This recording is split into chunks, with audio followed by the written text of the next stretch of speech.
र साथसाथै हामीलाई भोट मात्र हालेका होइनन्, आफ्नो भविष्यलाई, आफ्नो आउने पुस्ताको भविष्यलाई आत्मसात गरेर भोट हालेका हुन्। आज प्रजातन्त्र आएको झन्डै 72 वर्ष भएछ। यो 72 वर्षको पिरियडमा झन्डै 4वटा व्यवस्था फेरिए। यो कुर्सीको रङ फेरियो, त्यो रोस्टमको रङ फेरियो, यहाँ व्यक्ति फेरिए, तर प्रवृत्ति उहिरह्यो।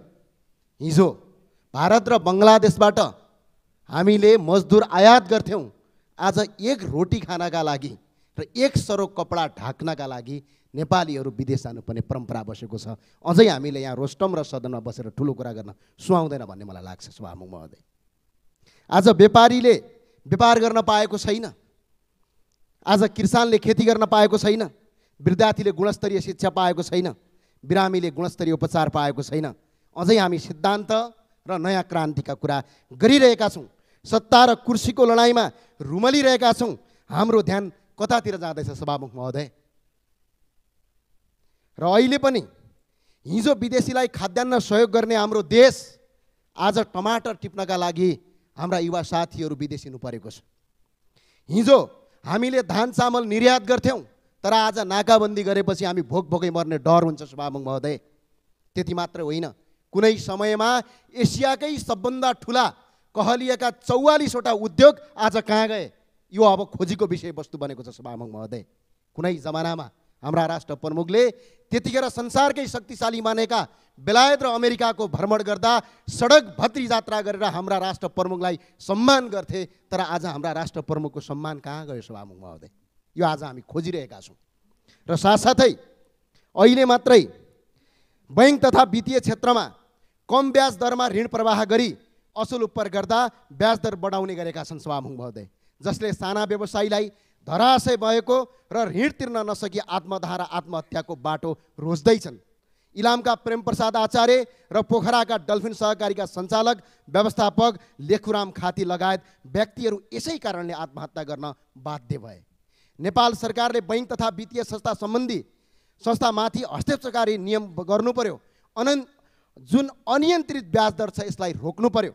जीवन सहजताका लागि अनेकौं कोसिस गर्दा गर्दै विषम परिस्थिति, कमजोर आर्थिक नीति, नियम भ्रष्टाचार युक्त राज्य संयन्त्र, व्यापार व्यवसायमा कालोबजारीकरण, व्यापारीको ब्याज दरको कटलिङको निराश भई अन्तमा आत्मदाह र आत्महत्याको बाटो रोज्न आज मान्छे बाध्य छन्। आत्मदाह र आत्महत्या गर्न बाध्य पार्नुमा त्रुटिपूर्ण राज्य प्रणालीको हात छ। यसलाई तत्काल परिमार्जन गर्न आवश्यक छ। होइन भने अझै प्रेमप्रसाद आचार्यहरू तमाम उत्पन्न हुनेछन्। यहाँ हजारौँले झुन्डिएर मर्नुपर्ने बाध्य पारिनेछन् सभामुख महोदय। र साथसाथै हिजो मैले एउटा किसान चितवनमा रोइरहेको देखेको छु। हजारौँ किसानहरू आज सडकमा आएका छन्, तर हामी रोस्टरमा बसेर खोक्रा भाषण ठोकिरहेका छौँ। हामीले नीति कहाँ छ? सम्माननीय कृषि मन्त्रीज्यूलाई आग्रह गर्छौँ, भारतबाट आउने तरकारी बन्द गर्नुहोस्। आज देशको किसान मरेको छ। यस पछाडि बारीमा जाउँ भविष्य छैन, खाडी जाउँ उमेर छैन। आज नेपाली किसानले आत्महत्या गर्न बाध्य भएका छन्। झन्डै अघिल्लो वर्ष 17 अर्ब 80 लाख 90 हजार र यो वर्षको यो 6 महिनामा 10 अर्ब 11 करोड 22 लाख रुपैयाँ हरियो तरकारी आयात गरिएको छ। विदेश पैसा पठाइएको छ। नेपाली किसान बजार मूल्य नपाएर आत्महत्या गरिरहेका छन्। चितवन यो काठमाडौँको रोस्टमभन्दा 137 किलोमिटर टाढा छ, तर 137 किलोमिटर टाढा चितवनमा आज टमाटरको मूल्य 8 रुपियाँ किलो बिक्री हुन्छ। तर आज त्यही टमाटर काठमाडौँमा 60 रुपियाँ किलो हामी खान बाध्य छौँ। 1 किलो टमाटर बराबर 650% महँगो छ। यो संसारको कुन देशमा छ सभामुख महोदय? तत्काल कृषि मन्त्रीज्यूलाई मेरो अनुरोध छ, आग्रह छ, यी बिचौलियालाई हतकडी लगाएर थुनियोस् र यिनलाई बन्द गरियोस् र नेपाली किसानलाई आत्महत्या गर्नेको बाटो रोकिन्छ।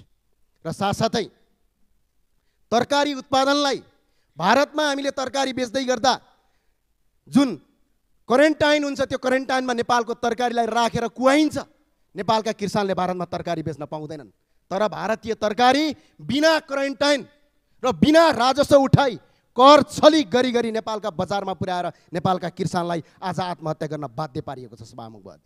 म एउटा तपाईँलाई कथन सुनाउन चाहन्छु सभामुख महोदय। सरकार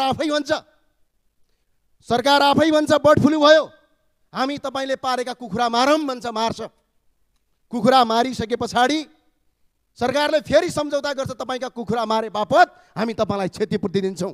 तर आज न त क्षतिपूर्ति दिन्छ, आज 299 जना कृषि मन्त्रीज्यूलाई अनुरोध छ, तपाईँको मन्त्रालय पनि धाएका छन्, 299 जना किसान सडकमा आएर बाध्य छन्, रोइरहेका छन्, कराइरहेका छन्, ब्याङ्कको ब्याजले उनको घर जग्गा लिलामी भइरहेको छ। त्यही भएर सभामुख महोदय, म आग्रह गर्न चाहन्छु यो सदन सक्षम र सम्पूर्ण सदनका सदस्य महानुभावहरूलाई यो भाषणबाजी गर्न छोडिदिउँ। मुलुक बनाउनु छ, देश बनाउनु छ, त्यसका लागि छोडिदिउँ। हामी को काङ्ग्रेस हो, को कम्युनिस्ट हो, को राजावादी हो, आज यीभन्दा सबैभन्दा माथि हामी नेपाली हौँ। आज प्रेम प्रसाद आचार्यहरू जलिरहेका छन्, आज लाखौँ महेशहरू खाडीमा तडफिरहेका छन्, आज लाखौँ व्यवसायीहरू अनाधिकृत बैङ्कको ब्याज तिर्न नसकेर घरबारविहीन भएका छन्। यसलाई रोकौँ, नयाँ नेपालको निर्माण यहीँबाट हुन्छ, कुनै वाद र सिद्धान्तबाट होइन। हस्, धन्यवाद। यस सम्मानित सदनलाई जानकारी गराउन उपस्थित भएको छु। विगत केही समयदेखि नेपालको अर्थतन्त्र चुनौतीपूर्ण अवस्थाबाट गुज्रिरहेको विषय सम्मानित सदनलाई अवगत नै छ। 2079 मङ्सिर 4 गते सम्पन्न प्रतिनिधि सभाको निर्वाचनपछि गठन भएको वर्तमान सरकारले जनताका विकास र समृद्धिको चाहनालाई सम्बोधन गर्न थप स्रोत परिचालन गर्नुपर्ने अवस्थामा हामी भने बजेट सन्तुलन कायम गर्न कठोर कदम चाल्नुपर्ने बाध्यात्मक परिस्थितिबाट गुज्रिरहेका छौँ। कोभिड-19 को लामो असरले गर्दा हाम्रा आर्थिक गतिविधिहरू प्रभावित हुँदा अर्थतन्त्रका प्राय सबै क्षेत्रमा त्यसको नकारात्मक प्रभाव परेको छ। कोभिड-19 को असरबाट सङ्कुचन भएको अर्थतन्त्र बिस्तारै तङ्ग्रिँदै गरेको समयमा युक्रेनमा भएको युद्ध, विश्वव्यापी रूपमा सृजित आपूर्तिजन्य अवरोध तथा ठुला अर्थतन्त्रले लिएका कसिला नीतिहरूको प्रभावका कारण हाम्रो आर्थिक पुनरुत्थानको प्रयासमा चुनौती थपिएको छ। यी लगायत विश्वव्यापी रूपमा देखा परेका आर्थिक समस्याहरूबाट नेपालको अर्थतन्त्र पनि प्रभावमुक्त छैन। कोभिड-19 महामारीको समयमा अर्थतन्त्रलाई चलायमान बनाउन लिएका कतिपय अल्पकालीन उपायका सम्बन्धमा समयमै समीक्षा हुन र आवश्यकता अनुसार परिमार्जन गर्न नसक्दा समस्या थपिँदै गएको छ। चालु आर्थिक वर्षको बजेटको अर्धवार्षिक समीक्षा अर्धवार्षिक अवधिसम्म आइपुग्दा यस अवधिमा गरिएको आयात नियमनको असर तथा आर्थिक गतिविधिमा आएको सुस्तता लगायतका कारणहरूले गर्दा राजस्व वृद्धि दर नकारात्मक हुन गई सरकारी वित्त सन्तुलनमा चरम दबाव परेको छ। खुल्ला सिमाना र अनौपचारिक अर्थतन्त्रको प्रभावले ल्याउन सक्ने व्यापार विचलन तथा त्यसबाट हुन सक्ने राजस्व चुहाट नियन्त्रण गर्न तदनुरूपको रणनीति अवलम्बन गर्नुपर्ने, सम्बद्ध निकायहरू समन्वयात्मक रूपमा परिचालित हुनुपर्ने र राजस्व प्रशासन तथा प्रणालीमा सुधार गर्नुपर्ने आवश्यकताको महसुस विगतदेखि नै भएको छ। यी विषयहरूलाई पर्याप्त प्राथमिकता दिन नसकिएमा चोरी पैठारी, निकासी तथा राजस्व चुहाट र अपचलनको प्रवृत्ति बढ्न जान्छ। मैले अर्थ मन्त्रालयको जिम्मेवारीमा आउन साथ यी विषयहरूलाई उच्च प्राथमिकतामा राखेको छु। सार्वजनिक खर्चतर्फ अनिवार्य दायित्वका शीर्षकहरूमा छुट्याइएको बजेट नपुग हुनुको साथै सिर्जित दायित्व भुक्तानीको लागि स्रोतको जुहो गर्न कठिनाइ भइरहेको छ। विभिन्न समयमा सृजना गरिएका तत्कालीन र दीर्घकालीन प्रकृतिका दायित्वहरूले स्रोत व्यवस्थापन कार्य झनै अप्ठ्यारोमा परेको छ। चालु आर्थिक वर्षको बजेटको मध्यावधि समीक्षा गर्दा बजेट सन्तुलन कायम गर्ने, खर्चको प्राथमिकीकरण गरी गुणस्तर बढाउने, पुँजीगत खर्च वृद्धिमा जोड दिने, अत्यावश्यक बाहेकका खर्च कटौती गरी मितव्ययिता कायम गर्ने तथा राजस्व प्रशासनलाई चुस्त दुरुस्त बनाउँदै कर परिपालना बढाउने र चुहाट नियन्त्रणमा कडाइ गर्ने नीति लिएको छु।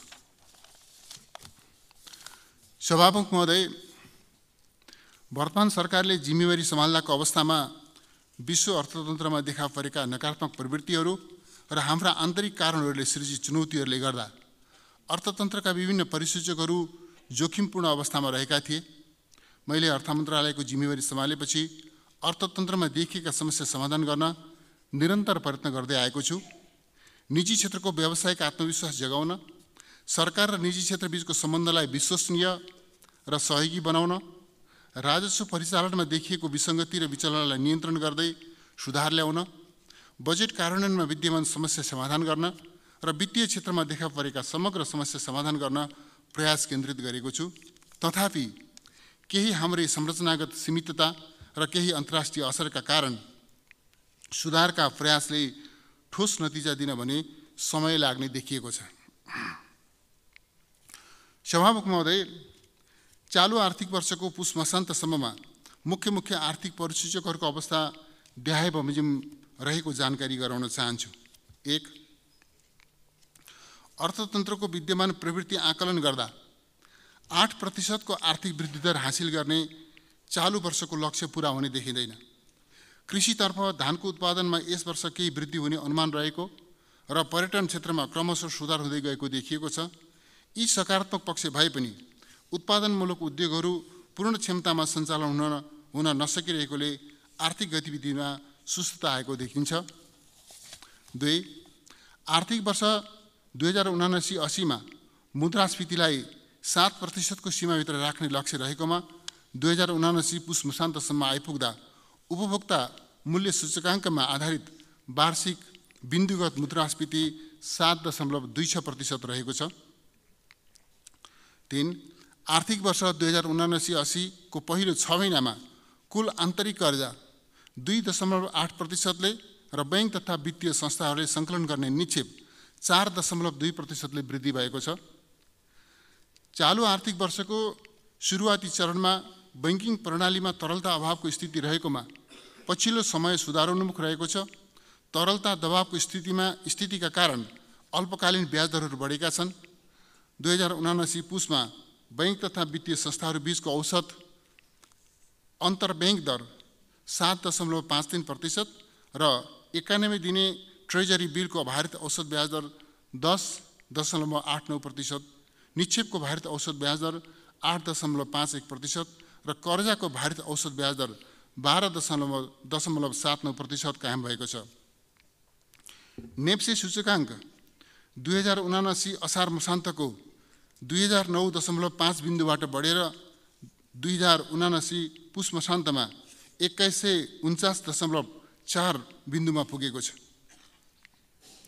आर्थिक वर्ष 2079-80 को 6 महिनासम्ममा कुल वस्तु निर्यातको अघिल्लो वर्षको सोही अवधिको तुलनामा 32% कमी आए रु 80 अर्ब 81 करोड भएको छ भने कुल वस्तु आयात 20.7% कमी आई रु 7 खर्ब 92 अर्ब 67 करोड भएको छ।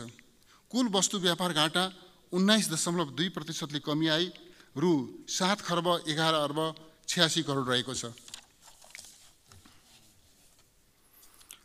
आर्थिक वर्ष 2079-80 को 6 महिनासम्ममा नेपाली मुद्रामा विप्रेषण आप्रवाह 24.3% वृद्धि भई रु 5 खर्ब 85 अर्ब 8 करोड पुगेको छ।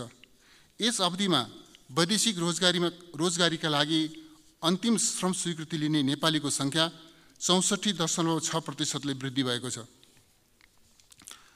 आर्थिक वर्ष 79-80 को 6 महिनामा शोधनान्तर स्थिति रु 97 अर्ब 10 करोडले बचतमा रहेको छ भने कुल विदेशी विनिमय सञ्चिति 2079 असार मसान्तको रु 12 खर्ब 15 अर्ब 80 करोडको तुलनामा 10% वृद्धि भई रु 13 खर्ब 37 अर्ब 29 करोड पुगेको छ। अमेरिकी डलरमा उक्त सञ्चिति 2079 असार मसान्तमा 9 अर्ब 54 करोडमा रहेकोमा 8% वृद्धि भई 79 पुस मसान्तमा 10 अर्ब 30 करोड पुगेको छ। यस सञ्चितिले 10.4 महिनाको वस्तु आयात र 9.1 महिनाको वस्तु र सेवा आयात गर्न पुग्ने देखिन्छ। यी तथ्यहरूबाट अर्थतन्त्रका बाह्य क्षेत्रमा क्रमशः सुधार हुँदै गएको देखिएको छ। चालु आर्थिक वर्षको पहिलो 6 महिनामा कुल सरकारी खर्च रु 5 खर्ब 76 अर्ब 34 करोड भएको छ, जुन गत वर्षको तुलनामा 13.7% बढियो। गत वर्षको तुलनामा चालु खर्चतर्फ 11.9% वृद्धि भई रु 4 खर्ब 55 अर्ब 12 करोड, पुँजीगततर्फ 5.3% वृद्धि भई रु 53 अर्ब 45 करोड र वित्तीय व्यवस्थापनतर्फ 37% वृद्धि भई रु 67 अर्ब 76 करोड खर्च भएको छ। राजस्व सङ्कलनतर्फ 2079 पुससम्मको लक्ष्य रु 6 खर्ब 51 अर्ब 82 करोड रहेकोमा लक्ष्यको तुलनामा 24.8%ले कम अर्थात् 4 खर्ब 90 अर्ब 4 करोड सङ्कलन भएको छ। गत आर्थिक वर्षको सोही अवधिको समीक्षा अवधिमा राजस्व सङ्कलन 15%ले घटेको छ। राजस्व सङ्कलनमा यस्तो प्रकारको नकारात्मक वृद्धि दर आर्थिक वर्ष 2024-25 पछि पहिलो पटक हुन पुगेको छ। समीक्षा अवधिमा वैदेशिक अनुदान रु 7 अर्ब 21 करोड, वैदेशिक ऋण 28 अर्ब 57 करोड र आन्तरिक ऋण रु 30 अर्ब परिचालन गरिएको छ। चालु आर्थिक वर्षमा अनिवार्य दायित्वका केही खर्च शीर्षकहरूमा न्यून विनियोजन भएको कारणले विषयगत मन्त्रालयहरूबाट अर्थ मन्त्रालयमा थप बजेट माग भइआएको छ, जसको व्यवस्थापन सहज छैन। विगतमा स्रोतको सहमति दिएका कतिपय योजनाहरू मन्त्रालयहरूको बजेटको सीमाभित्र समावेश नभएकोले अहिले बजेट व्यवस्थापन थप चुनौतीपूर्ण बनेको छ। रासायनिक मलको अन्तर्राष्ट्रिय बजारमा मूल्यवृद्धि हुँदा विनियोजित रकम अपर्याप्त भएको छ। आन्तरिक ऋणको उच्च ब्याजदरले गर्दा चालु खर्चमा चाप परेको छ। अमेरिकी डलर र अन्य विदेशी मुद्रासँग नेपाली रुपियाँको अवमूल्यनले गर्दा वैदेशिक ऋणको सावा ब्याज भुक्तानीको दायित्व बढ्न गएको छ। रासायनिक मल खरिद र सार्वजनिक ऋणको सावा ब्याज भुक्तानीको लागि मात्र पनि थप रु 67 अर्ब बजेट व्यवस्था गर्नुपर्ने अवस्था छ। गत आर्थिक वर्ष 2078-79 को असार मसान्तमा नेपाल सरकारको सञ्चित कोष रु 66 अर्ब 2 करोडले ऋणात्मक रहेकोमा 2079-80 को पुस मसान्तमा 1 खर्ब 39 अर्ब 41 करोडले ऋणात्मक रहेको छ।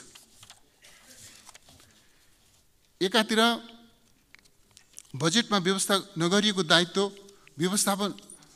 व्यवस्थापनको दबाव र अर्कोतर्फ लामो समयदेखि सकारात्मक वृद्धि दर हासिल हुँदै आएको राजस्व सङ्कलनको वृद्धि दर नकारात्मक हुँदा सरकारी वित्त व्यवस्थापनमा दोहोरो चुनौती थपिएको छ। नेपाल सरकार मन्त्री परिषदको पहिलो बैठकको नीतिगत निर्णयको मर्म बमोजिम अर्थ मन्त्रालयले खर्च कटौती र मितव्ययिता कायम गर्ने प्रयास गरेको छ। चालु खर्चतर्फका कतिपय शीर्षकहरूमा गरिएको विनियोजनमध्ये खर्च हुन बाँकी रकममा 20% कट्टा गरिएको छ भने कतिपय खर्च पुनः प्राथमिकीकरण गर्न विषयगत मन्त्रालयहरूलाई अनुरोध गरिएको छ। हाम्रा यी प्रयासहरूका बावजुद परिस्थिति सामान्य हुन र सुधार प्रयासको नतिजा आउन समय लाग्ने भएकोले सरकारी खर्चमा थप कटौती गर्ने र आयोजनाको पुनः प्राथमिकीकरण गर्नुपर्ने अवस्था सृजना भएको छ। चालु आर्थिक वर्षमा कुल सरकारी खर्च रु 17 खर्ब 93 अर्ब 83 करोड हुने सुरु अनुमान गरिएकोमा रु 15 खर्ब 49 अर्ब 99 करोड हुने संशोधित अनुमान छ, जुन सुरु विनियोजनभन्दा रु 2 खर्ब 44 अर्ब अर्थात् 14%ले कम हो। चालु खर्चतर्फ रु 11 खर्ब 83 अर्ब 23 करोड सुरु विनियोजन भएकोमा रु 10 खर्ब 21 अर्ब 92 करोड संशोधित अनुमान छ, जुन सुरु विनियोजनको 86.37% हुन आउँछ। त्यसै गरी पुँजीगत खर्चतर्फ रु 3 खर्ब 80 अर्ब 38 करोड सुरु विनियोजन भएकोमा रु 3 खर्ब 13 अर्ब 85 करोड हुने संशोधित अनुमान छ, जुन सुरु विनियोजनको 82.51% हो। वित्तीय व्यवस्थापनतर्फ रु 2 खर्ब 30 अर्ब 21 करोड सुरु विनियोजन भएकोमा रु 2 खर्ब 14 अर्ब 21 करोड हुने संशोधित अनुमान छ, जुन सुरु विनियोजनको 93.05% हो। नेपाल सरकारले सङ्कलन गर्ने राजस्वतर्फ सुरु अनुमान 14 खर्ब 3 अर्ब 14 करोड रहेकोमा रु 12 खर्ब 44 अर्ब 75 करोड मात्र सङ्कलन हुने संशोधित अनुमान छ, जुन सुरु अनुमानको 88.71% हो। संशोधित अनुमान गरिएको राजस्वमध्ये नेपाल सरकारबाट रु 11 खर्ब 1 अर्ब परिचालन हुने र रु 1 खर्ब 43 अर्ब 75 करोड प्रदेश र स्थानीय तहलाई बाँडफाँड हुने अनुमान छ। वैदेशिक अनुदानतर्फ रु 55 अर्ब 45 करोड सुरु अनुमान गरिएकोमा रु 38 अर्ब 45 करोड परिचालन हुने र वैदेशिक ऋणतर्फ रु 2 खर्ब 42 अर्ब 26 करोड परिचालन हुने सुरु अनुमान रहेकोमा 1 खर्ब 70 अर्ब 53 करोड मात्र परिचालन हुने संशोधित अनुमान छ। आन्तरिक ऋणतर्फ रु 2 खर्ब 56 अर्बको सुरु अनुमान गरिएकोमा 2 खर्ब 40 अर्ब परिचालन हुने संशोधित अनुमान छ। सम्माननीय सभामुख महोदय, माथि उल्लिखित संशोधित अनुमान सँगसँगै आगामी दिनमा देखाएका खर्च कटौती र स्थगन तथा राजस्व परिचालन वृद्धि गर्ने उपायहरू अवलम्बन गरिने बेहोरा सम्मानित सदनलाई जानकारी गराउँदछु। सार्वजनिक खर्च व्यवस्थापनतर्फ हालसम्म मापदण्ड, कार्यविधि, निर्देशिका र सञ्चालन विधि स्वीकृत नभएका कार्यक्रमहरू हाललाई पूर्ण वा आंशिक रूपमा स्थगित गर्ने, स्रोतको उपलब्धताका आधारमा क्रमशः फुकुवा गर्दै जाने, मापदण्ड, कार्यविधि, निर्देशिका र सञ्चालन विधि स्वीकृत भएर पनि पूर्व तयारी पूरा हुन नसकी कार्यान्वयनमा नगएका कार्यक्रमहरू औचित्य हेरी पूर्ण वा आंशिक रूपमा रोका राख्ने, स्रोतको उपलब्धताका आधारमा क्रमशः फुकुवा गर्दै जाने। यसअघि अर्थ मन्त्रालयबाट स्रोतको सहमति लिएका तर कार्यान्वयनमा जान बाँकी रहेका आयोजनाहरूको समेत पुनः प्राथमिकीकरण गरी कार्यान्वयनमा लैजानु पूर्व सम्बन्धित मन्त्रालयले अर्थ मन्त्रालयको सहमति लिने, चालु आर्थिक वर्षमा थप दायित्व सृजना गर्ने गरी नयाँ कार्यक्रम तथा आयोजना प्रस्ताव नगर्ने, विषयगत मन्त्रालयहरूले आफ्नो बजेट र कार्यक्रमको प्राथमिकता निर्धारण गरी स्रोतलाई सही अनुसार आन्तरिक समायोजन प्रस्ताव गर्न सक्ने, खर्च हुन नसक्ने बजेट आर्थिक कार्यविधि तथा वित्तीय उत्तरदायित्व ऐन 2076 बमोजिम अर्थ मन्त्रालयमा समर्पण गर्ने। राजस्वतर्फ राजस्व चुहाट नियन्त्रणमा संलग्न निकायहरूका बीचमा सूचना आदान प्रदान गर्ने र समन्वयलाई थप प्रभावकारी बनाउने, राजस्व चुहाटमा संलग्न जो कोहीलाई कानुनको दायरामा ल्याउने र कर कानुनको परिपालना गराउने, भन्सार राजस्व सङ्कलनलाई व्यवस्थित गर्न सीमा नाकामा रहेका निकायहरूबीच समन्वय गर्ने, अवैध पैठारी तथा निकासी नियन्त्रण गर्न उच्चस्तरीय टोली परिचालन गरी अनुगमन गर्ने, राजस्व बक्यौता र असुल उपर गर्नुपर्ने बेरुजुको असुलीलाई प्राथमिकता दिने, बजार अनुगमन र अनुसन्धानात्मक कर प्रणालीलाई नतिजामूलक बनाउने, गैर कर राजस्वतर्फ नयाँ आधार र स्रोतको पहिचान गर्ने र सेवा प्रवाहलाई प्रभावकारी बनाउने। सभामुख महोदय, राजस्व र व्ययको संशोधित अनुमान गर्दा चालु आर्थिक वर्षको बाँकी अवधिमा आर्थिक गतिविधि विस्तार हुँदै जाने र राजस्व सङ्कलनमा क्रमशः सुधार हुने अपेक्षा गरिएको छ।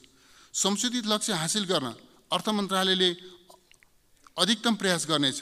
मैले यस प्रयासमा सम्बद्ध सबै निकायको सहयोग प्राप्त हुने अपेक्षा गरेको छु। यी प्रयासहरूका बावजुद पनि राष्ट्रिय र अन्तर्राष्ट्रिय परिस्थितिमा अपेक्षित सुधार आउन नसकी राजस्व सङ्कलनको संशोधित अनुमान समेत हासिल हुने नदेखिएमा सार्वजनिक खर्चलाई थप कसिलो बनाउनु पर्ने अवस्था आउन सक्दछ। यसका लागि अर्थ मन्त्रालयले आवधिक रूपमा अर्थतन्त्रको प्रवृत्तिको विश्लेषण गरी आउन सक्ने चुनौतीको आकलन गर्नेछ र सोको आधारमा थप नीतिगत प्रबन्ध मिलाउनेछ। सभामुख महोदय, राष्ट्रिय अर्थतन्त्रलाई बलियो बनाउन सरकारी, निजी र सहकारी क्षेत्रको योगदान हुने र सरकारले सुरु गरेका सुधार प्रयासले सकारात्मक नतिजा ल्याउने अपेक्षाका साथमा परिस्थितिलाई सामान्य अवस्थामा फर्काउन सम्पूर्ण सामर्थ्य परिचालित गर्नुपर्ने आवश्यकता महसुस गरेको छु।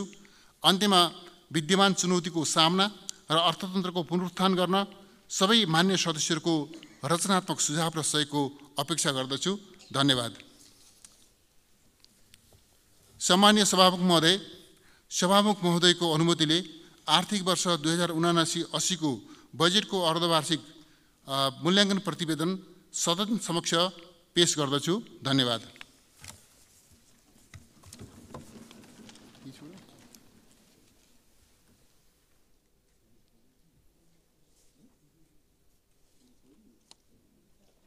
चौसठीमा कि 70मा कति बेला भयो मलाई याद भएन। पूर्व प्रधानमन्त्रीहरूले, सभामुखहरूले जति बोले पनि हुने। पूर्व प्रधानमन्त्री एकजना नाम अहिले नलिउँ, उहाँले 39 मिनट बोल्नु हो त्यति बेला, र चाहिँ आफ्नो भाषण छोड्ने बेला के भन्नु हो भने मेरा 2 शब्द यहीँ टुङ्ग्याउँछु भनेर छोड्नुभयो। बोल्ने बेला 39 मिनट बोल्ने। त्यसो हुनाले सम्माननीय सभामुखज्यू, पूर्व प्रधानमन्त्रीहरू अथवा सभामुखहरूलाई जति बोल्न मन लाग्छ त्यति दिनु हुँदैन समय। उहाँहरूलाई पनि समय निश्चित गर्नुपर्छ। आजको बोलीबाट मैले त्यही पहिलेको 64 को तपाईँको चाहिँ पूर्व प्रधानमन्त्रीले 39 मिनट फतफताएर मेरा 2 शब्द यहीँ टुङ्ग्याउँछु भन्ने कुरा मेरो मनमा झल्झली आयो। एउटा कुरा। दोस्रो कुरा, अहिले चाहिँ पूर्व प्रधानमन्त्रीले जे कुरा गर्नुभयो नयाँ आएका साथीहरूलाई आश्चर्य लाग्न सक्छ। उहाँले रणभूल पार्न सक्नुहुन्छ। हामी त यहाँ त पहिलेदेखि छौँ नि संसदमा त, उहाँलाई देखेका छौँ। उहाँसँग हामी सरकारमा पनि बसेका छौँ, संसदमा पनि बसेका छौँ। उहाँले जे जति आकाश पाताल जोडेर कुरा गर्नुभयो त्यसको मुख्य कारण के हो भने काङ्ग्रेसले, नेपाली काङ्ग्रेसले राष्ट्रपतिमा जुल्की मुल्की गरे हुनाले 7 पुत्लो गएको छ। मुख्य कुरा त्यही हो। हेर्नुहोस्, अरू होइन। उहाँले चाहिँ प्रवासीहरूको बारेमा बडो गोहीको आँसु बगाउनु भयो। राष्ट्रिय जनमोर्चाले सुरुदेखि नै प्रवासमा बस्ने नेपालीहरूले पठाएको नोट काम लाउने, उहाँहरूलाई चाहिँ मताधिकार दिनुपर्छ भनेर राष्ट्रिय जनमोर्चाले लामो समयदेखि लड्दै आएको छ। त उहाँले त्यसबारेमा त गर्नु भएन नि। मताधिकार दिनुपर्छ प्रवासीहरूलाई भन्ने आज त गोहीको आँसु सुहाउनु भयो। उहाँको सबै बोलीबाट मैले के निष्कर्ष निकालेको छु भने अहिलेको प्रधानमन्त्री माननीय पुष्पकमल दाहाल होइन, उहाँ नै हो। उहाँलाई अहिले चिन्ता के हो भने पुष्पकमलजीले जुन तपाईँको चाहिँ सहमतिमा जानुपर्छ भनेर जुन कुराहरू ल्याइरहनु भएको छ त्यसबाट उहाँ 26 गते आतङ्कित हुनुभएको छ। किन आतङ्कित हुनु पर्यो? हामीले त देखेका छौँ, भोगेका छौँ नि शासन। सर्वोच्चको बारेमा यतिका कुरा गर्नुभयो। सर्वोच्चले, सम्मानित सर्वोच्चले संसद भत्काएको कुरा बेठिक छ, असंवैधानिक छ। समय सकिएको जानकारी गराउन चाहन्छु। सर्वोच्चको त्यो फैसला उहाँले पालन गर्नुभयो। अहिले जे जति कुरा गर्नुभएको छ यो नेपालको गणतन्त्रको लागि 62-63 को आन्दोलनको तपाईँ उपलब्धिलाई आज हामी यहाँ उभिँदै गर्दाखेरि मुलुक भयानक आर्थिक सङ्कटतर्फ उन्मुख छ। हामी यहाँ धेरै कुराहरू गरिरहेका छौँ, ठुल्ठुला सपनाहरू बाँडिरहेका हुन्छौँ। ठुला सपनाहरू बाँड्दै गर्दाखेरि पनि हाम्रै आँखा अगाडि व्यवसायीहरू धरापमा परेको पनि देखिरहेका छौँ।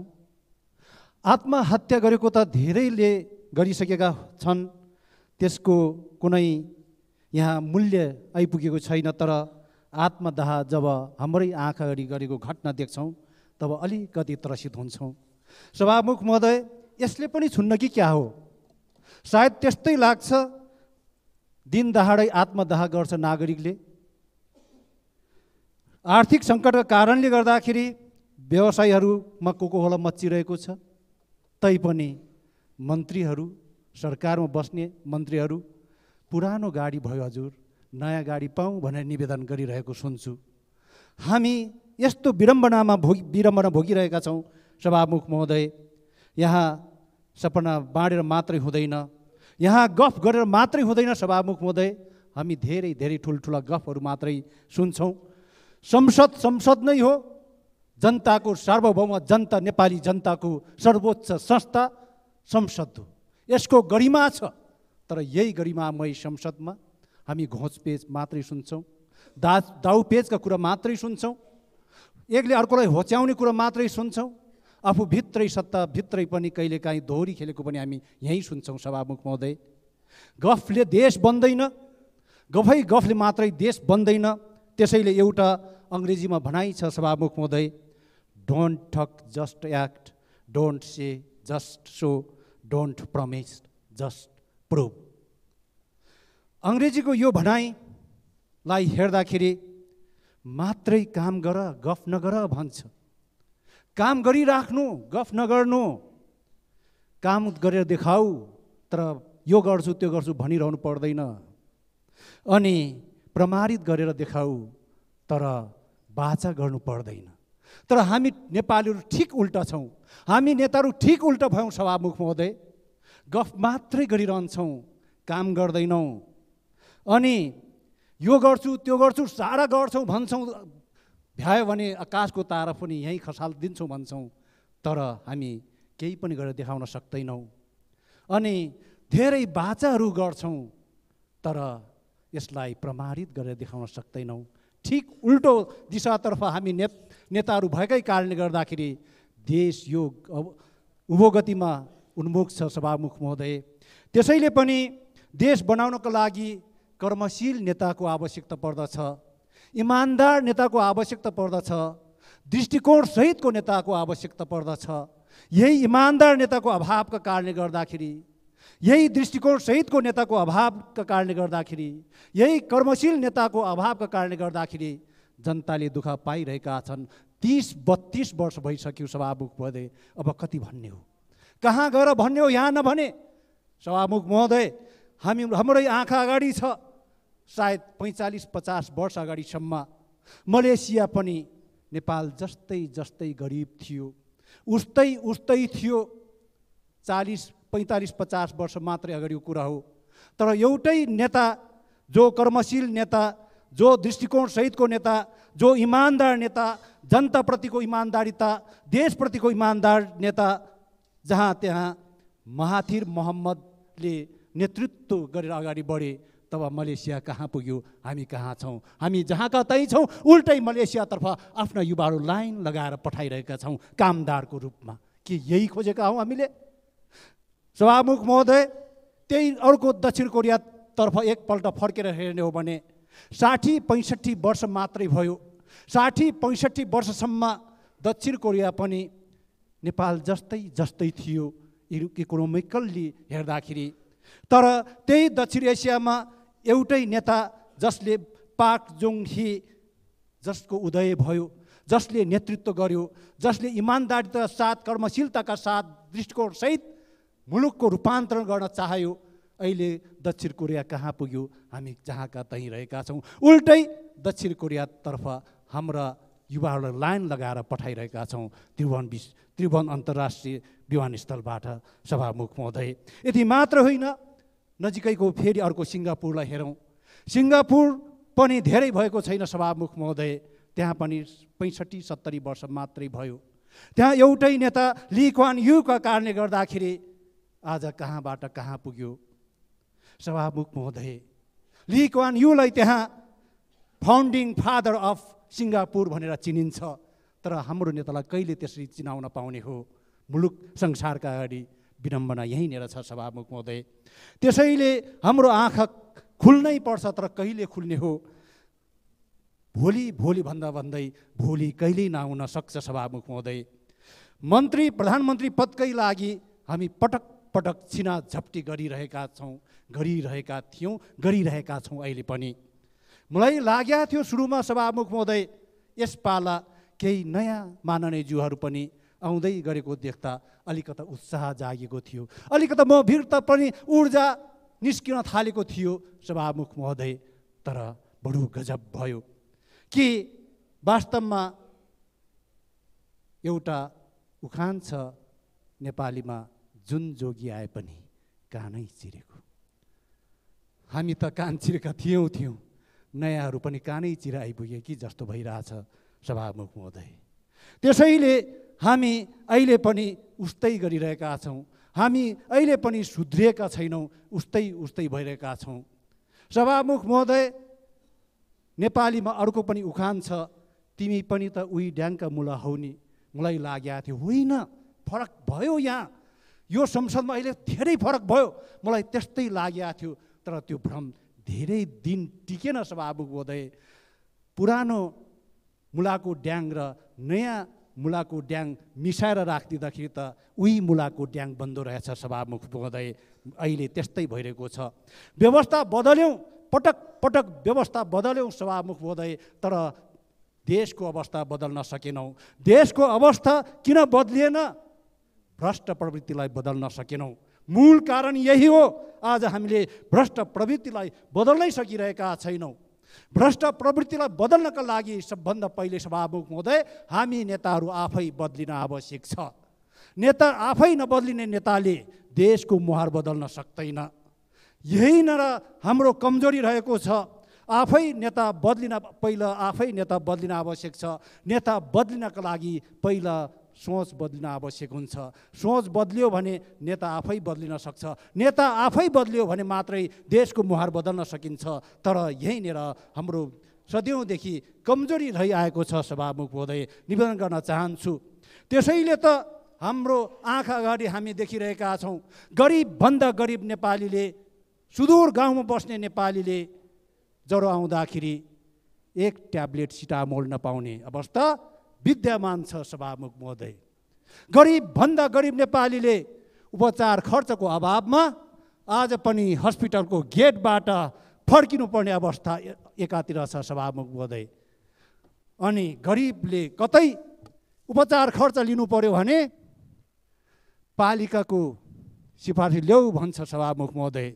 पालिकाको सिफारिस ल्याएर फाइल पुर्याउँदाखेरि पनि त्यो फाइल कहिल्यै निर्णय हुन्न सभामुख महोदय।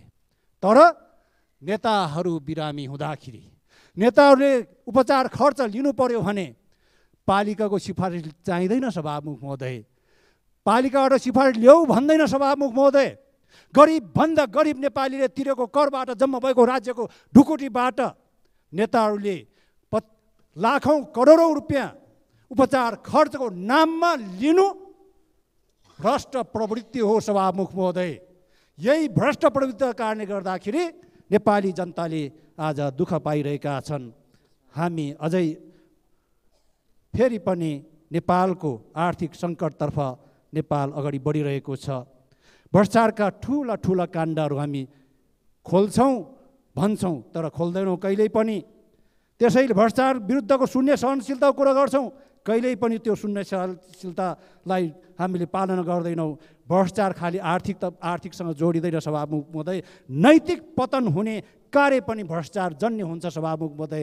हाम्रै आँखा अगाडि छ। नेताले समस्या मात्रै पत्ता लगाउने होइन सभामुख महोदय, समस्या मात्रै देखाउने होइन सभामुख महोदय। नेताले समस्याको समाधान गर्नुपर्दछ सभामुख महोदय। तर हामी यहाँ समस्या मात्रै देखाइरहेका छौँ, समाधान कहिले गर्ने हो? भयानक आर्थिक सङ्कट अहिलेको समस्या हो। यो समस्या साझा समस्या हो। चालु खर्च धान्न सकिरहेको छैन राजस्वले।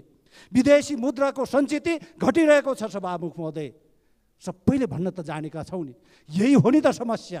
यो समस्यालाई समाधान गर्नुपर्दछ। यो साझा समस्या हो मुलुकको। त्यसैले साझा समाधान खोज्नका लागि हामीले सरकारलाई भन्यौँ, प्रमुख प्रतिपक्षमा बसेर भन्यौँ कि तपाईँ अलि दह्रोसँग खुट्टा टेक्नुहोस् भनेर हामीले विश्वासको मत दिएका थियौँ।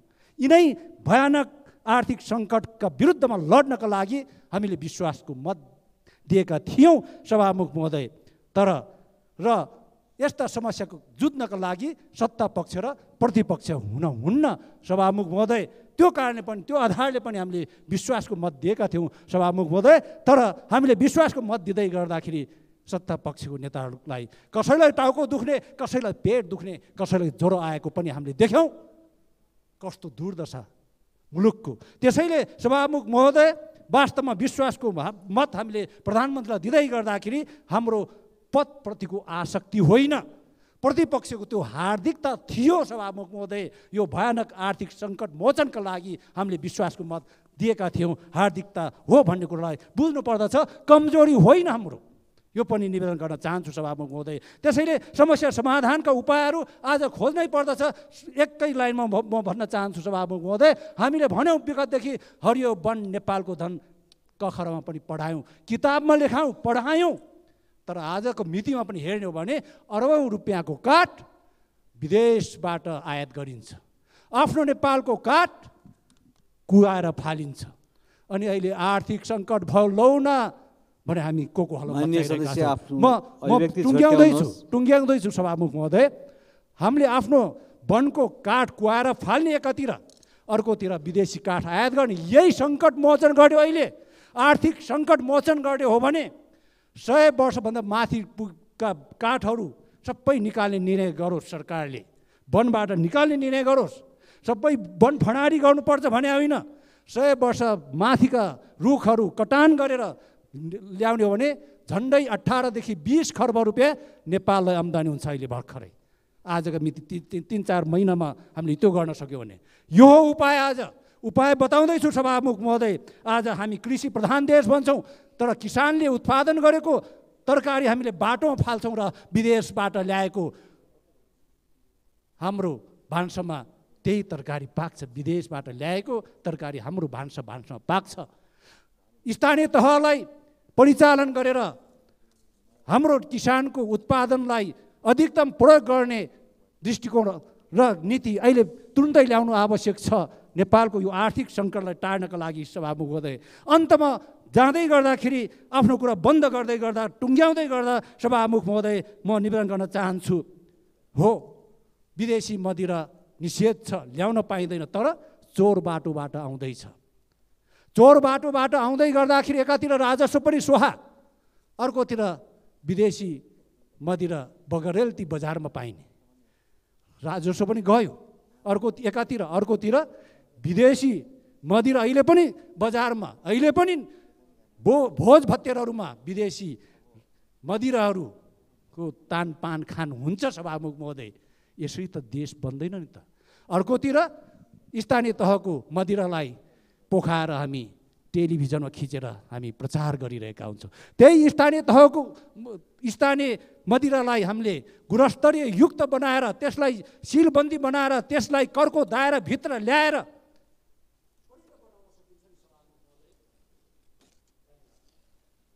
सुमन व्यक्त गर्न चाहन्छु।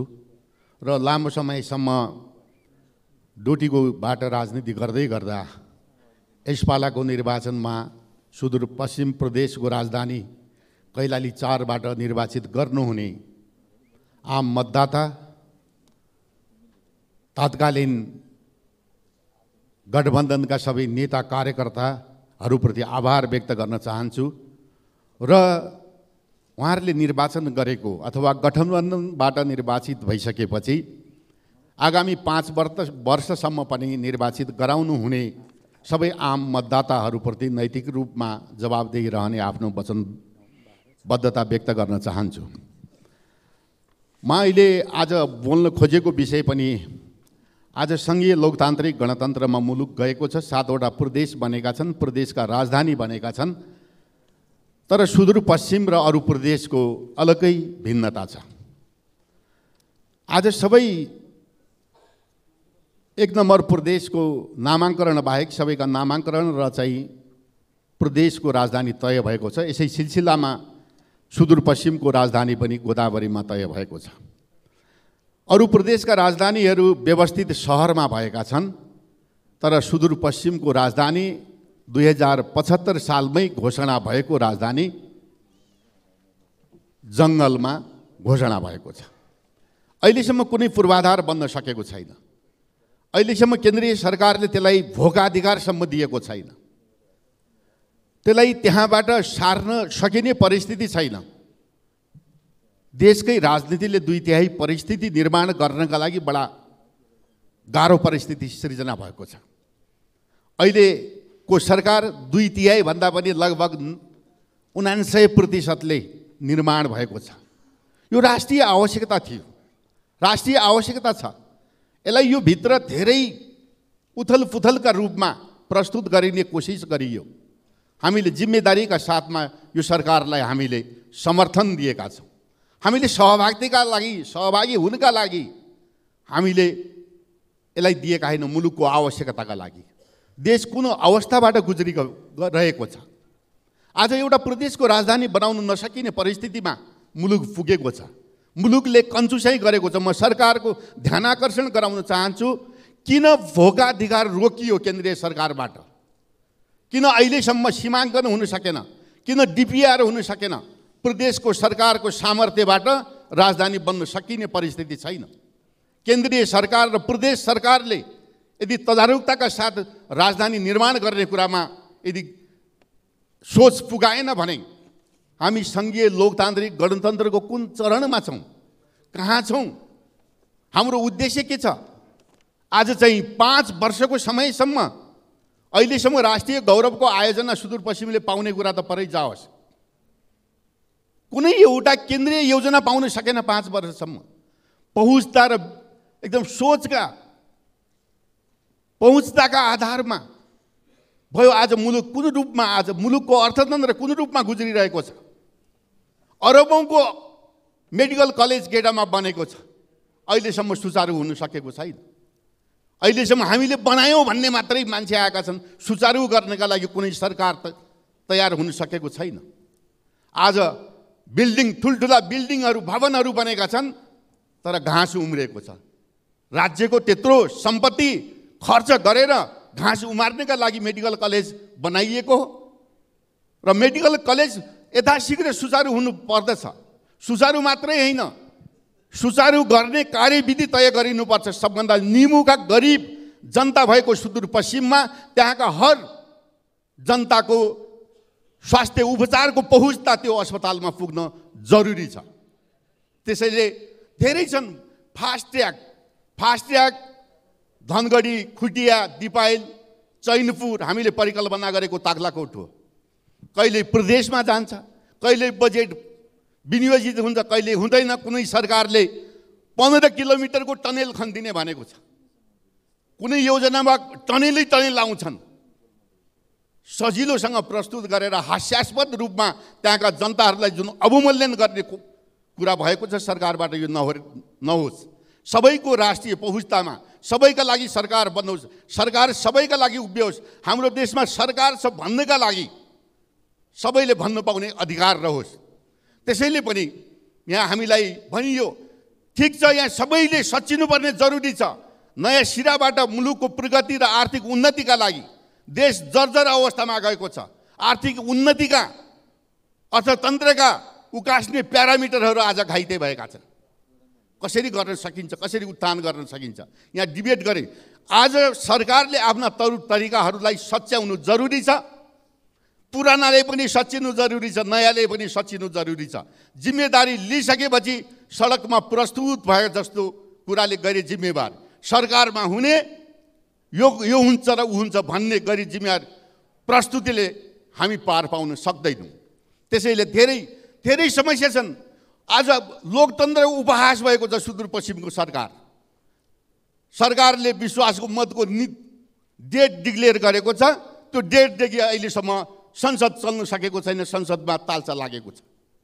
के यही राजनीतिक हकीकतबाट हामीले मुलुकमा गणतन्त्रलाई संस्थागत गरेर देश र जनताको भलो गर्न सक्दछौँ? बडा कठिन अवस्था छ, अप्ठ्यारो अवस्थामा छ।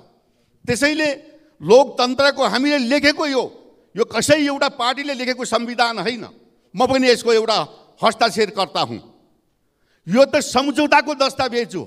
यहाँ कुनै एउटा पार्टीका चाहनाहरू लेखिएका छैनन्, तर मूल मर्म सबैले मान्नुपर्ने अहिलेको आवश्यकता हो।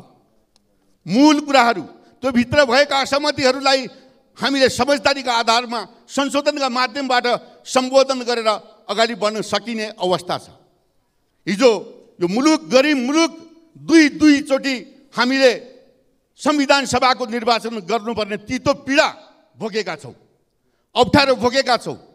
हिजो पहिलो संविधान सभामा हामीले केही जानेनौँ, संविधान लेख्ने प्रयत्नमा गयौँ, तर हामीले प्रधानमन्त्री बनाउने कारखाना बनायौँ। तर दोस्रो संविधान सभामा केन राष्ट्रिय सहमतिका आधारमा हाम्रो नेतृत्वको सरकार रहेका बेलामा हामीले यो संविधान 18 महिनामा जारी गर्ने प्रयत्न मात्र होइन, सबैलाई नेतृत्व गरेर नेपाली जनताका सामुमा हामीले ल्याएका हौँ। त्यो सकिएको। तर आज नैतिक रूपमा यसमा दस्तखत गर्ने सबैको यो संविधानलाई संरक्षण गर्ने, सम्वर्धन र कार्यान्वयन गर्ने सबैको नैतिक दायित्व हो। आज कता कता अभिव्यक्तिहरूले संविधान खतरामा पर्न सक्ने देखिँदैछ। याद गर्नु, सबैलाई थाहा छ, यहाँ नेताहरू हुनुहुन्छ, दलका धेरै नेताहरू हुनुहुन्छ। यदि हामीले अहिलेको यो संविधानलाई गुमायौँ भने नेपालको राजनीतिले यसको विकल्प दिने नेपालको राजनीतिको अहिले हैसियत छैन। अर्को संविधान ल्याउँछौँ, अर्को संविधानका माध्यमबाट हामी मुलुकलाई निकास दिन्छौँ भन्ने कुरा नेपालको राजनीतिको हैसियतमा छैन। त्यसैले हामीले पनि बुझेका छौँ। त्यसैले भन्न सजिलो छ, गर्न गाह्रो छ। आज त्यसैले म भन्न चाहन्छु, सरकारले सक्ने कामका लागि आज धेरै कुराहरू छन्। व्यवसायीहरू कस्तो मुलुक भएको छ, व्यवसायीहरू पीडित हुने, बैंकहरू नाफामा जाने, सरकार अप्ठ्यारोमा पर्ने, जनता अप्ठ्यारोमा पर्ने, बडा अप्ठ्यारो अवस्थाबाट गुज्रिरहेको यो अवस्थामा हामी संवेदनशील भएर यदि हामीले सोचेर हामीले सरकारले पनि पहुँचताका आधारमा यदि अब विकास निर्माण र अरू चिज यदि दिने हो भनेदेखि गरिब निमुखका जनताहरूले कहिले पाउने। म निर्वाचित भएको निर्वाचन क्षेत्र थारूहरूको बस्ती भएको पनि हो। थारूहरू आज त्यही हुन्। आज हाम्रो थारूहरूका समस्याहरू समाधान गर्नका लागि पनि थारू आयोग बनेको छ र थारू सङ्ग्रहालयदेखि लिएर त्यहाँ गुरुवा, त्यहाँ भएका भलमान्छा र चाहिँ अझै त्यहाँ थारू नेता त अहिले जेलमै हुनुहुन्छ। सबै पार्टीले आफ्नो स्वार्थमा जेलबाट निकाल्छु भन्ने तर निकाल्ने प्रयत्न नगर्ने, प्रयत्न गर्दा अवरोध हुने, यस्तो विडम्बना पनि भएको छ, अपमानित भएको छ। यिनी कुरा राख्दै अहिले बिदा भए। धन्यवाद। धन्यवाद। गरिमालाई स्थापित गर्न मद्दत पुर्याउँछ। सभामुख महोदय, यो सरकारलाई हाँसी खुसी आफ्नो स्वेच्छाको मत दिने एउटा सदस्य म पनि हुँ र यो सरकारमा हाम्रो पार्टीको पनि एउटा महत्त्वपूर्ण भूमिका छ र यो सरकार यो संविधानको मातहतमा बनेको छ। भारतीय संविधानका प्रमुख निर्माता डाक्टर भीमराव अम्बेडकरले भन्नुहुन्थ्यो, संविधान केवल वकिलहरूको दस्तावेज मात्र होइन, संविधान जीवन जिउने एक माध्यम पनि हो। संविधानले हाम्रो राजनीतिलाई मात्र होइन, संविधानले हाम्रो नागरिकहरूको जीवनलाई पनि प्रभावित गर्न सक्छ। त्यसैले म यो संविधानको आधारभूत मान्यता विरुद्ध नजान सरकारका मन्त्रीज्यूहरूको ध्यान आकर्षण गराउन चाहन्छु। मैले राष्ट्रिय सभामा प्रधानमन्त्रीले बोलेको सुने। उहाँले भन्नुभयो, एकजना मन्त्रीले बोलेको कुराको सन्दर्भ आएपछि मन्त्रीले संहिता विरुद्ध बोल्न मिल्दैन, संविधानका धारणाहरू विरुद्ध बोल्न मिल्दैन। प्रधानमन्त्रीले भाषण गरेको भोलिपल्ट शहरी विकास मन्त्रीज्यूले चितवनमा गएर भन्नुभयो, आफ्नो पार्टीले संहिता स्वीकार नगरेको दाबी गर्नुभयो। उहाँले संहिता र गणतन्त्र विरुद्ध अभिव्यक्ति दिने कानुन मन्त्रीलाई स्पष्टीकरण सोध्ने प्रधानमन्त्री पुष्पकमल दाहाल प्रचण्डले चेतावनी दिए पनि राप्रपाले त्यसलाई नमान्ने चेतावनी दिनुभयो। शहरी विकास मन्त्री बनेपछि पहिलोपटक बुधबार गृह जिल्ला चितवन आएको पाण्डेले पार्टीको सिद्धान्त अनुसार नै मन्त्री र नेताहरूले आफ्ना धारणा राख्ने बताए। हाम्रो पार्टीको अडान छ, हामीले संहिता स्वीकार गरेका छैनौँ, राजतन्त्रबारे हामीले कुराकानी गरेका छौँ, धर्मनिरपेक्षतालाई विरोध गरेका छौँ, हाम्रो अडान यथावत छ। जुन किसिमले हामीले सोचेका छौँ त्यही अनुसार अघि बढ्ने लक्ष्य छ। यो 12 माघको यो रिपोर्ट 12 माघको नयाँ पत्रिकामा छ। म के मात्रै भन्न चाहन्छु सभामुख महोदय भने, हाम्रो यो सरकारको बारेमा हाम्रो संविधानले के भन्छ, मन्त्री परिषदको बारेमा के भन्छ। धारा 74 को धारा 75, संविधानको धारा 75 मा कार्यकारिणी अधिकार, नेपालको कार्यकारिणी अधिकार यो संविधान र कानुन बमोजिम मन्त्री परिषदमा निहित हुनेछ। 2, यो संविधान र कानुनको अधीनमा रही नेपालको शासन व्यवस्थाको सामान्य निर्देशन र सञ्चालन गर्ने अभिभार मन्त्री परिषदमा रहनेछ। अर्थात् यो संविधान र कानुनको अधीनमा रहेर मन्त्रीहरूले आफ्नो गतिविधिलाई, आफ्नो अभिव्यक्तिहरूलाई अगाडि बढाउनु पर्दछ। र यो संविधानको प्रस्तावनामा भनिएको छ, संविधानको प्रस्तावनामा के भनिएको छ भन्दाखेरि बहुजातीय, बहुभाषिक, बहुधार्मिक, बहुसांस्कृतिक तथा भौगोलिक विशेषतालाई आत्मसात गरी विविधता बीचको एकता, सामाजिक सांस्कृतिक ऐक्यबद्धता, सहिष्णुता र सद्भावलाई संरक्षण एवं प्रवर्धन गर्दै वर्गीय, जातीय, क्षेत्रीय, भाषिक, धार्मिक, लैङ्गिक विभेद र सबै प्रकारका जातीय छुवाछुतको अन्त्य गरी आर्थिक समानता, समृद्धि र सामाजिक न्याय सुनिश्चित गर्ने समानुपातिक, समावेशी र सहभागितामूलक सिद्धान्तका आधारमा समतामूलक समाजको निर्माण गर्ने सङ्कल्प गर्दै सङ्घीय लोकतान्त्रिक गणतन्त्रात्मक शासन व्यवस्थाको माध्यमद्वारा दिगो शान्ति, सुशासन, विकास र समृद्धिको आकाङ्क्षा पुरा गर्न संविधान सभाबाट पारित गरी यो संविधान जारी गरेका छौँ। त्यसै गरी प्रारम्भिक धारा 4 मा भनिएको छ, नेपाल स्वतन्त्र, अविभाज्य, सार्वभौम सत्ता सम्पन्न, धर्मनिरपेक्ष, समावेशी, लोकतन्त्रात्मक, समाजवाद उन्मुख, सङ्घीय लोकतान्त्रिक गणतन्त्रात्मक राज्य हो भनेर प्रश्न बनिएको छ। त्यसैले संविधान अनुसार शपथ ग्रहण गर्नुभएको, संविधान र कानुनअनुसार चल्छु भनेर शपथ लिनुभएको मन्त्रीज्यूहरूले प्रधानमन्त्रीज्यूसँग यसरी आफ्नो कुरा कन्ट्राडिक्ट गर्न मिल्दैन। म यो सरकारलाई मत हाल्ने एउटा सांसदको हैसियतले आग्रह गर्दछु, मन्त्रीज्यूहरू र प्रधानमन्त्रीज्यूहरूको यस्तो सार्वजनिक विवाद आएको राम्रो होइन। यस्तो महत्त्वपूर्ण विषयमा उहाँहरूको बारेमा केही छलफल जरुरी छ भने त्यो उहाँहरूले क्याबिनेटमा गर्ने हो अथवा छुट्टै मन्त्री प्रधानमन्त्री बसेर छलफल गर्ने हो। तर संविधानका आधारभूत संरचनाहरूको बारेमा प्रधानमन्त्रीज्यू र मन्त्रीज्यूहरूको धारणा बाजिने कुरा आफैमा मुलुकको लोकतन्त्रको लागि एउटा राम्रो लक्षण होइन। सभामुख महोदय, भर्खरै हामीले पाकिस्तानी तालिबानीहरूले पड्काएको अनुमान गरेको बम विस्फोट देख्यौँ नमाज पढ्ने बेलामा। त्यस्तो महत्त्वपूर्ण घडमा बम पड्काएर हजारौँ के अरे 25-30 जनाभन्दा बढ्ता मान्छेहरू मारिएको छ। पाकिस्तान बन्दाखेरि के भन्नेको थियो भन्दाखेरि धर्मको आधारमा मुस्लिमहरूलाई छुट्टै देश चाहिन्छ धर्मको आधारमा भन्नेको थियो। तर आज त्यो पाकिस्तानमा दिनौँ बम पड्किन्छ, सुन्नीले सियालाई मार्छन्। केही वर्ष पञ्चायतकालमा हामी हिन्दुस्तान जाँदा भारत जाँदा के देख्थ्यौँ भन्दाखेरि त्यहाँको स्वतन्त्रता, त्यहाँको एउटा लोकतान्त्रिक अवस्था हेरेर हामी दङ्ग पर्थ्यौँ। तर आज नेपाललाई गर्व गर्नुहोस्, भारतका पत्रकारहरू आउँदा नेपालमा हामी जुन खुला, जुन शान्त, जुन सामञ्जस्यता, जुन धार्मिक सहिष्णुता पाउँछौँ त्यो हाम्रो देशले गुमायो, त्यो लोकतन्त्र गुमायो, त्यो धार्मिक सहिष्णुता गुमायो। आज बहुसङ्ख्यक हिन्दूहरू एकातिर भएर मुस्लिमहरू सडकमा कुटिन्छन्, बाटोमा कुटिन्छन्, ट्रेनमा कुटिन्छन्, तर तिनीहरूलाई कारबाही हुँदैन। त्यसैले म के भन्छु भन्दाखेरि धर्मलाई आफ्नो जीवनशैलीमा ढालौँ, हाम्रो आफ्नो स्वतन्त्रताको कुरा हो। तर यदि धर्मलाई हामीले राजनीतिक एजेन्डा बनायौँ भने हामी छिमेकमा हेरौँ, न पाकिस्तान शान्त छ, न बङ्गलादेश शान्त छ, न हिन्दुस्तान शान्त छ। त्यसैले हामीले हाम्रो संविधानले मार्गनिर्देशन गरेको बाटोबाट विचलित हुनु हुँदैन। झन् यस्ता धारणा, संविधानले निर्देश गरेका यस्ता धारणाहरूको बारेमा मन्त्री भएर क्याबिनेटमा बसेर यदि राय बजाउन थाल्छौँ भने यसले देशलाई कुन बाटोमा लैजाने हो भन्ने भ्रम उत्पन्न गर्दछ। म फेरि भन्छु, यो मैले मत हालेको सरकार हो, राप्रपाको आफ्नो विचार होला, त्यो दलले आफ्ना विचारहरू भन्न सक्छ, त्यसका सांसदहरूले बोल्न सक्छ। तर क्याबिनेटमा बसेर, मन्त्री परिषदमा बसेर यसरी संविधानको बर्खिलाफ बोल्ने कुरा यो संविधानको विपरीत कुरा हो। यसले लोकतन्त्रलाई कमजोर बनाउँछ। यसमा म सरकारको गम्भीर ध्यान आकर्षण गर्न चाहन्छु, मन्त्रीज्यूहरूको गम्भीर ध्यान आकर्षण गर्न चाहन्छु। यति बेला संसारको राजनीति विचारविहीन भएको छ। धार्मिक राइटिजम अर्थात् रिलिजियस राइटिजम संसारभरि बढेको छ। त्यो बाटो अशुद्ध भनेको हाम्रो नेपाल हो। हाम्रो नेपालको हिन्दुत्व पनि गजब छ। भारतको दशहरा जस्तो हाम्रो दसैँ हुँदैन। भारतको दशहरामा छुट्टै हुन्छ, हाम्रो दसैँको टेस्ट छुट्टै छ। त्यहाँ जनजातिको स्वाद भेटिन्छ, त्यहाँ तराईको स्वाद भेटिन्छ।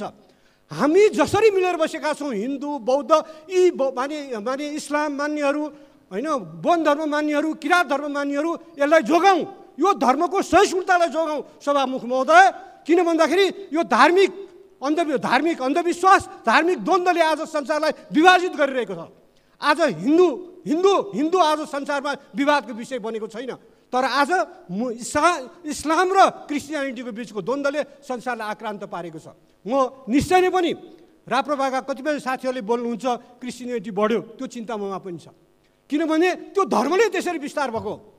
दक्षिण अफ्रिकाका स्वतन्त्रता सेनानी फादर डेसमन्ड टुटुले एकचोटि भन्नुहुन्थ्यो, हाम्रो देशमा गोराहरू आए, उनीहरू आउँदा उनीहरूको हातमा बाइबल थियो, केही थिएन, उनीहरूको हातमा बाइबल थियो। उनीहरूले हामीलाई भने जिसस क्राइस्टको नाममा आँखा चिम्ल। हामीले आँखा चिम्ल्यौँ, आँखा खोलेर हेर्दा हाम्रो जमिन उनीहरूको हातमा थियो, बाइबल हाम्रो हातमा थियो, जमिन उनीहरूको हातमा छ। र यही तरिकाले नेपालमा क्रिस्चियनिटीलाई बलजफ्ती बढाउने एउटा आर्थिक लगानी गरेर बढाउने काम चलिरहेको छ।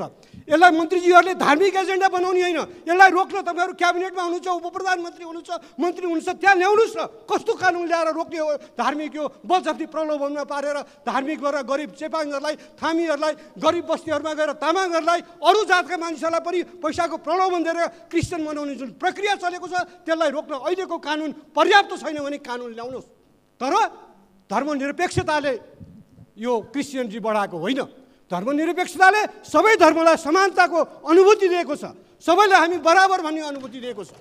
त्यसैले यो संविधानको जुन संरचना छ, यो संविधानले निर्देश गरेका जुन मार्गहरू छन्, ती मार्गहरूबाट हामी विचलित भयौँ भने हामी पनि त्यो धार्मिक द्वन्द्वमा फस्न सक्छौँ, हामी पनि धार्मिक अन्धतामा जान सक्छौँ। सभामुख महोदय, धर्मको इतिहास हेर्दाखेरि धर्मले जोडेको छ, धर्मले तोडेको छ, धर्मले सम्हार गरेको छ।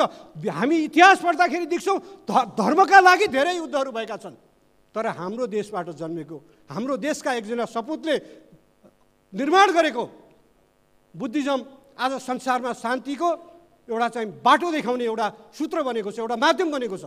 त्यसरी शान्तिको बाटो देखाउने, त्यसरी धार्मिक सहिष्णुताको बाटो देखाउने, त्यसरी समदर्शिताको बाटो देखाउने, त्यसरी सामञ्जस्यताको बाटो देखाउने बुद्ध जन्मेको यो देशमा हामीले कुनै विशेष धर्मलाई काखी चाप्नुपर्ने जरुरी छैन। 80% हाराहारीमा हामी हिन्दू छौँ। नेपाल अहिले पनि वास्तवमा भन्यो भने संविधानले धर्मनिरपेक्षता घोषणा गरे पनि अहिले पनि एउटा हिन्दूहरूको बहुलता भएको, हिन्दूहरूको प्रभाव भएको देश हो। यो प्रभावमाथि हामी हिन्दूहरूले नि बुझ्नुपर्छ। डाक्टर भीमराव अम्बेडकर कुनै बेला हिन्दू नै थिए, उनले बौद्ध धर्म अङ्गीकार गरे। किन गरे भन्दा जब हिन्दूले समान अधिकार दिँदैन, जीवनभन्दा ठुलो धर्म हुँदैन। सभामुख महोदय, जीवनको लागि धर्म हो, धर्मको लागि जीवन होइन। र उनले के भने भन्दाखेरि जब मलाई अछुत भनेर, दलित भनेर मलाई मन्दिरमा जान दिँदैन, मलाई बाहुन सर मानिँदैन भने म यो धर्ममा किन बस्ने भनेर उनले बौद्ध धर्म अङ्गीकार गरे। हामी हिन्दूहरू भन्छौँ आफूलाई, हामीहरूले के बुझ्नुपर्छ भने हामीले हाम्रो धर्ममा सुधार गर्न जरुरी छ, रिफर्म गर्न जरुरी छ।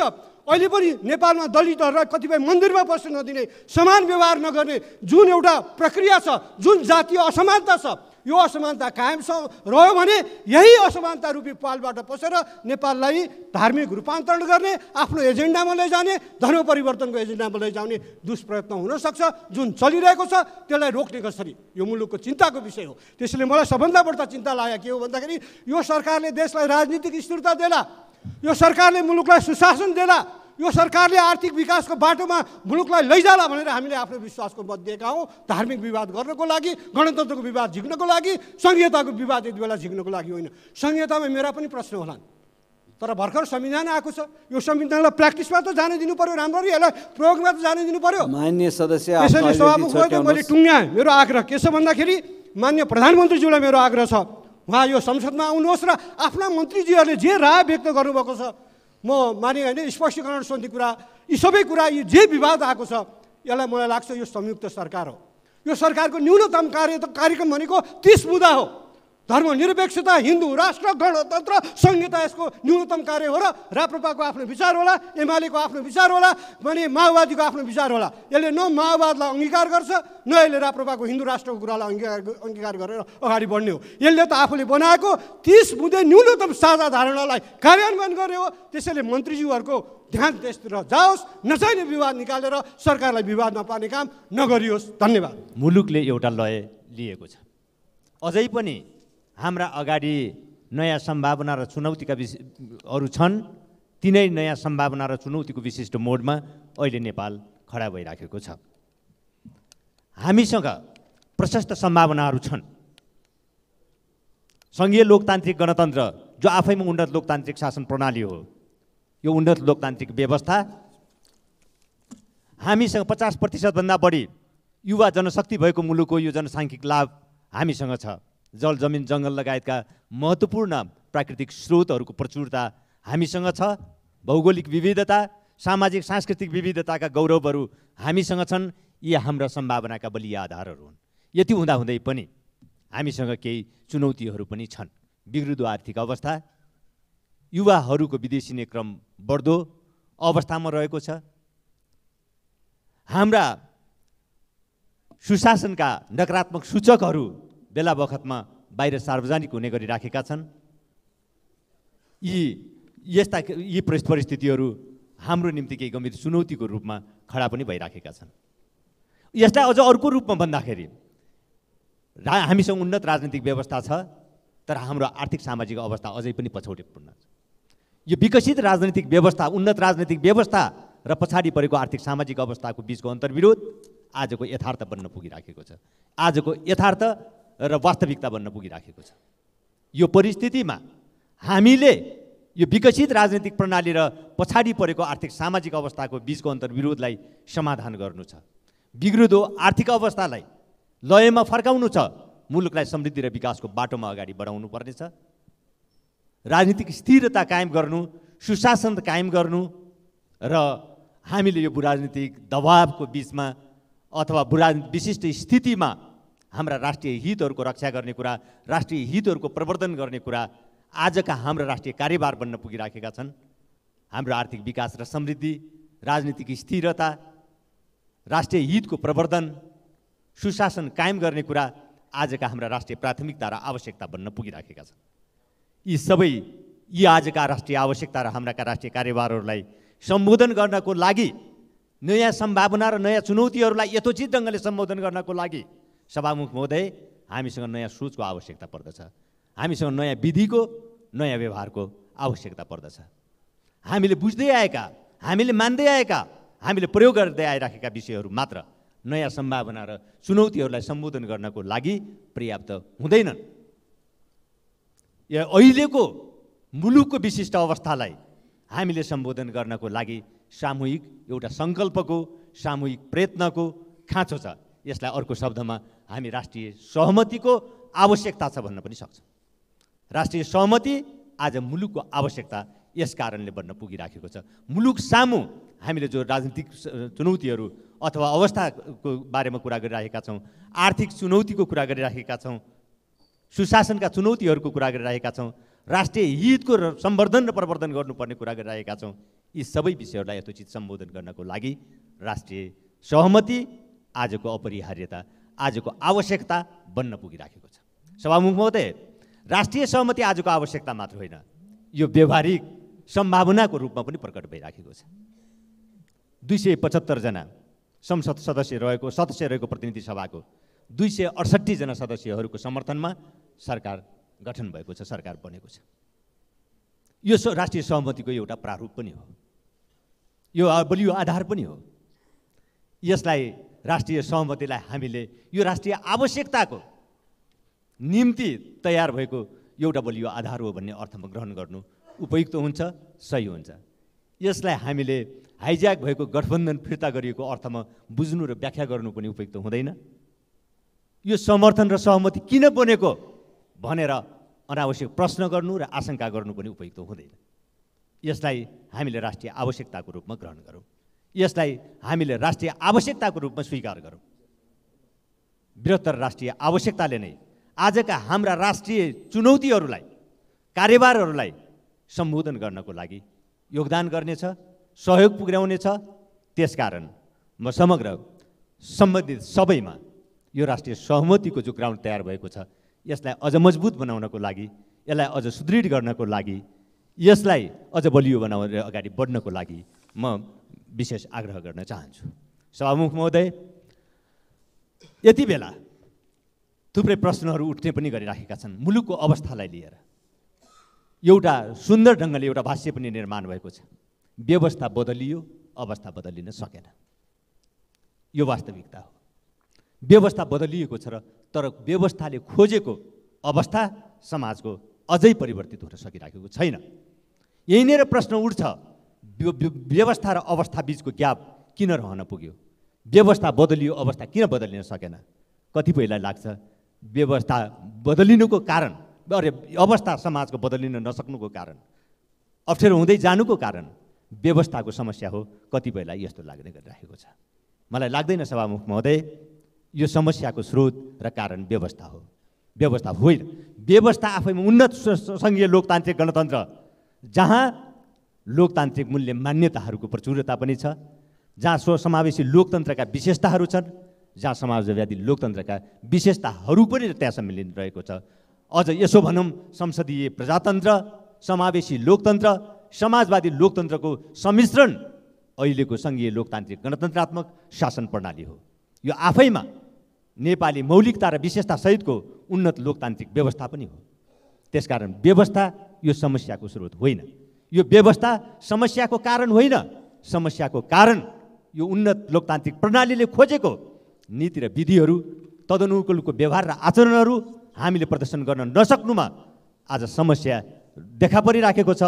व्यवस्थाले खोजेको अवस्था सिर्जना हुन नसक्नुको कारण यही वरिपरि छ।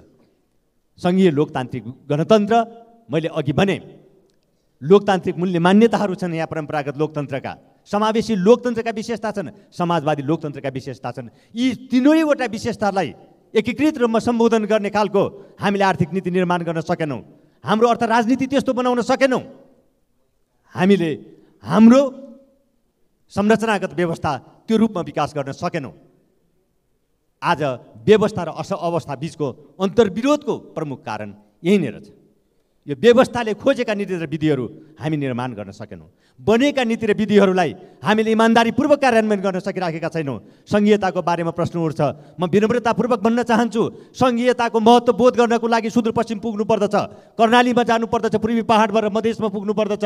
सङ्घीयताको बोध तब मात्र हामी राम्रोसँग गर्न सक्दछौँ। राजधानीमा बसेर सङ्घीयताको महत्त्व बोध हुँदैन। सभामुख महोदय, सङ्घीयताले देशको असमान विकासको अवस्थालाई सम्बोधन गर्नको लागि हामीलाई सङ्घीयता आवश्यक परेको हो। यहाँको विविधतालाई सम्बोधन गर्नको लागि सङ्घीयताको आवश्यकता परेको हो। विविधता अहिले पनि कायम छ, असमान विकासको अवस्था आज पनि विद्यमान छ। त्यसकारण सङ्घीय व्यवस्थाको औचित्य, सङ्घीय व्यवस्थाको महत्त्व आज पनि कायम छ। बरु सङ्घीयताको कार्यान्वयन इमान्दारीपूर्वक गरौँ। अहिले पनि मौलिक अधिकारको रूपमा संवैधानिक व्यवस्था गरेका कुराहरूको लागि, त्यसको प्रभावकारी कार्यान्वयनको लागि कानुनी व्यवस्था गरौँ, ऐनहरू, विशिष्ट ऐनहरू निर्माण गरौँ। अहिले पनि हामीसँग निजामती कर्मचारी समायोजनको व्यवस्था भएको छैन, प्रहरी समायोजनको व्यवस्था भएको छैन, मौलिक अधिकारको व्यवस्था गरिएको छ। त्यो मौलिक अधिकारको कार्यान्वयनको निम्ति हाम्रा ऐनहरूको व्यवस्था भएका छैनन्। यसको इमान्दारीपूर्वक कार्यान्वयनमा जाउँ। समस्या कार्यान्वयनमा छ, समस्या हाम्रा पुराना सोचमा छ। व्यवस्था बदलियो, हाम्रा मानसिकता बदलिएन, प्रणाली बदलियो, हाम्रा मानसिकता बदलिएनन्, हाम्रा काम गर्ने तरिका बदलिएनन्। अनि हाम्रा काम गर्ने तरिका नबदलिनुमा समस्या छ। यो समस्यालाई हामीले व्यवस्थाको लाई कभर बनाएर हाम्रा यी समस्याहरूबाट हामी मुक्ति पाउँदैनौँ। यी समस्याहरूबाट पन्छिने गल्ती गर्न हामी सक्दैनौँ, गल्ती गर्नु हुँदैन। सभामुख महोदय, त्यसकारण आज हामीले जे सङ्घीय लोकतान्त्रिक गणतन्त्र र अथवा को गणतन्त्रात्मक व्यवस्था छ, यो व्यवस्थाले खोजेको नीति, यो व्यवस्थाले खोजेको विधिलाई अझ चाहिएको छ। यसको अर्थ राजनीतिलाई हामीले ठिक ढङ्गले प्रस्तुत गर्नुपर्ने आवश्यकता छ। आज हाम्रो समस्या यही वरिपरि छ। कतिपयलाई लागि या हाम्रा केही आग्रहहरूले यो परिवर्तनको एहसास समाजले नपाउनुमा हाम्रा केही आग्रहहरू पनि जिम्मेवार रहेका छन्। कसैले अझ योभन्दा उन्नत खालको लोकतन्त्रको हामीले सपना देख्यौँ र यो व्यवस्थाको धरतीमा खडा भएर यो परिवर्तनका मूल्यहरू जो स्थापित भएका छन् त्यो जगमा खडा भएर यसले खोजेको परिणाम हासिल गर्नको लागि गर्नुपर्ने मेहनत यता पनि कमी रह्यो।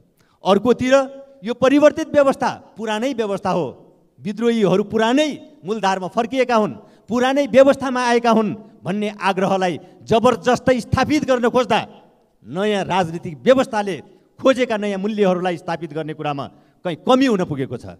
यी आग्रहहरूबाट मुक्त भएर यो व्यवस्थाको मूल्यहरूलाई सही ढङ्गले आत्मसात गरौँ। परिवर्तित व्यवस्थाको मूल्यलाई हामीले सही ढङ्गले आत्मसात गरौँ। ती मूल्यहरूलाई कार्यान्वयन गर्ने, इमान्दार ढङ्गले कार्यान्वयन गर्ने हामीले सङ्कल्प गरौँ, हामी प्रतिबद्धता गरौँ। सायद आजको व्यवस्था र अवस्थाको बिचको अन्तर्विरोधको समाधान पनि हामी यहीँनिर पाउनेछौँ, यहीँनिर हुनेछ। सभामुख महोदय, हामीले अर्को मैले अहिले यही अवस्थाको र व्यवस्थाको सन्दर्भमा चर्चा गरिरहँदा थुप्रै साथीहरूले भन्ने गर्नुभएको छ, यहाँ प्रश्न पनि उठिसकेको छ, संसदमा यो विषयमा बहस एक हदसम्म स्वीकार्य पनि छ, सडकमा यो विषयको बहस एक हदसम्म स्वीकार्य पनि होला। हरेकले आफ्ना मूल्यहरू, आफ्ना मान्यताहरूलाई स्थापित गर्लान्। किनकि हाम्रो संविधानले दुई तीनवटा कुरा, राष्ट्रिय भौगोलिक अखण्डताको कुरालाई, राष्ट्रिय स्वाधीनताको प्रश्नलाई, जनतामा अन्तर्निहित सार्वभौमिकतालाई अपरिवर्तनीय विषय ठानेको छ। अन्य विषयहरूमा संविधान उदार पनि रहेको छ। तथापि यी सबै विषयहरू एउटा सार्वजनिक बहसको विषय हुन सक्छ, त्यसलाई हामीले लोकतान्त्रिक मूल्यभित्र राख्न सक्छौँ। तथापि सरकार जो कार्यकारी अधिकार प्रयोग गरिरहेको, संविधानमा अन्तर्निहित कार्यकारी अधिकार प्रयोग गर्ने संस्था क्याबिनेट र क्याबिनेटका सदस्यहरूले संविधानका मूल्यहरूभन्दा बाहिर गएर गर्ने टिप्पणी त्यो स्वीकार्य हुन सक्दैन र यस्ता प्रकारका गल्तीहरू आगामी दिनमा नहुन् र यीलाई चाहिँ सच्याइयोस् भन्ने कुरा सभामुख महोदय मार्फत राख्दै मेरो भनाइ टुङ्गाउँछु। धन्यवाद।